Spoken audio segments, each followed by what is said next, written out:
Looking into different methods of birth control, there are around 7 different methods of birth control. Each we will be learning a little about in brief. Let's start with our first method, that is the natural method. Now, natural method, it works on the principle of avoiding chances of ovums and sperms meeting. It includes 3 ways. First way is periodic abstinence. Fourth, second, coitus withdrawal, and third, lactational amenorrhea. Now, periodic abstinence is a method in which the couples avoid or abstain from coitus from day 10 to day 17 of menstrual cycle. But why?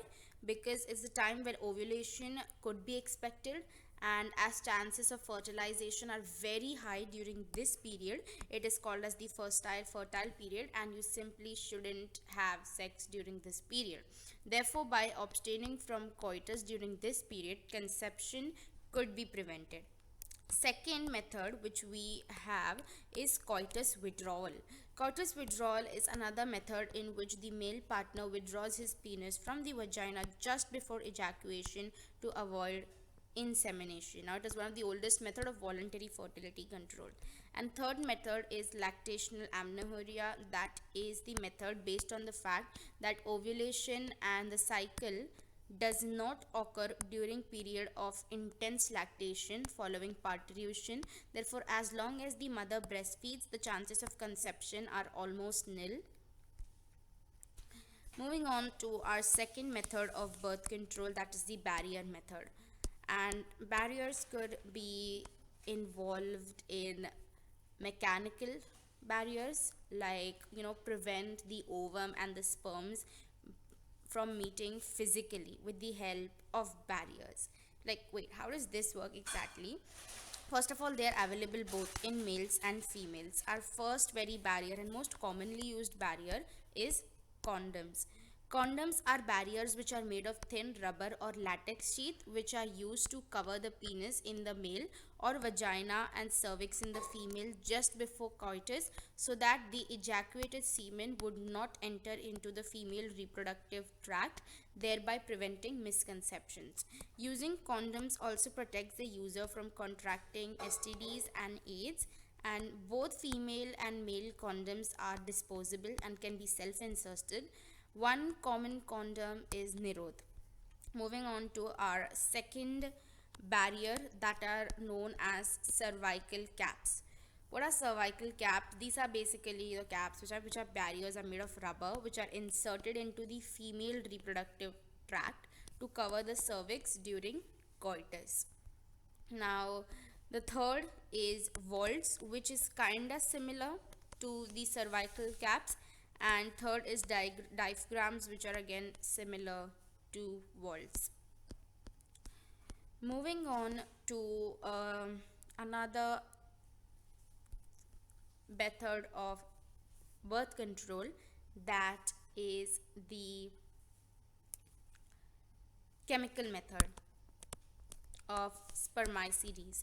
So, what does spermicides include? So, these prevent misconception by blocking entry of sperms through cervix, and you basically use spermicidal creams, jellies, and foams, which are usually used along with these barriers to increase their contraceptive efficiency. So the thing what I'm trying to say is, you can't use spermicide as a standalone. You basically use them with these barriers like condoms, cervical caps, vaults, diagrams, just to increase the efficiency.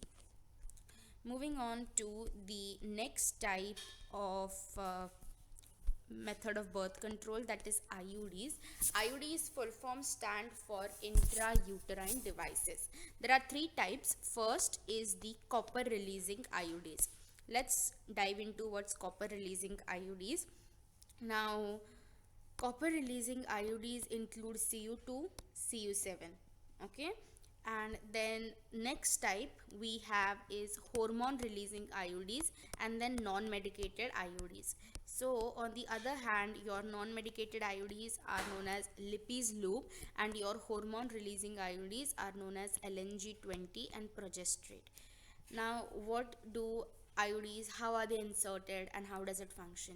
So first of all, these are the devices which are inserted by doctor or expert nurses into the uterus through the vaginas.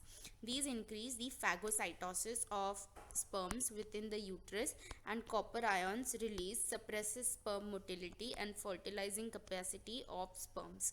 Then hormone releasing IUDs make the uterus unsuitable for implantation and cervix hostile to sperms. Now, IUDs are ideal contraceptives for females to delay the pregnancy or space children, and it is one of the most widely accepted method of contraception in India. Moving on to the fourth method of oral contraceptives, that is this fifth method. And a common oral contraceptive are pills. So oral administration of small doses of either progesterone or progesterone estrogen combinations is another contraceptive methods which are used by females. They're used in the form of tablets, and they're also called as pills. They have to be taken daily for 21 days, and preferably within the first 5 days of menstrual cycle. After a gap of 7 days during which the menstruation occurs, it has to be repeated in the same pattern till the female desires to prevent conception. Now, oral contraceptives, they stop ovulation and implantation, as well as alter the quality of cervical mucus to prevent or retard entry of sperms. They are very effective with lesser side effects. There are few side effects, but kind of less. Saheli, the new oral contraceptive for female, contains a non-steroidal preparation. It is a once a week pill with very few side effects and high contraceptive value. However, there are a few drawbacks of oral contraceptive, that is nausea, abdominal pain, breakthrough bleeding, irregular menstrual bleeding, and breast cancer. Moving on to the sixth type, that is injectables, which consist of implants and hormonal injections. Implants and hormonal injections. Let's see how these work. So, progesterones along with combination or with estrogen can be used by female as injections or implants under the skin. Now, their mode of action is similar to that of pills, but their effective periods are much longer. Administration of progesterones or progesterone estrogen combination or IUDs within 72 hours of coitus is very effective as emergency contraceptives, as they could be used to avoid possible pregnancy due to rape or casual unprotected sex. Moving on to the last type of birth control method, that is the surgical birth control method. Now, in male this is known as vasectomy, and in female it is actually known as tubectomy.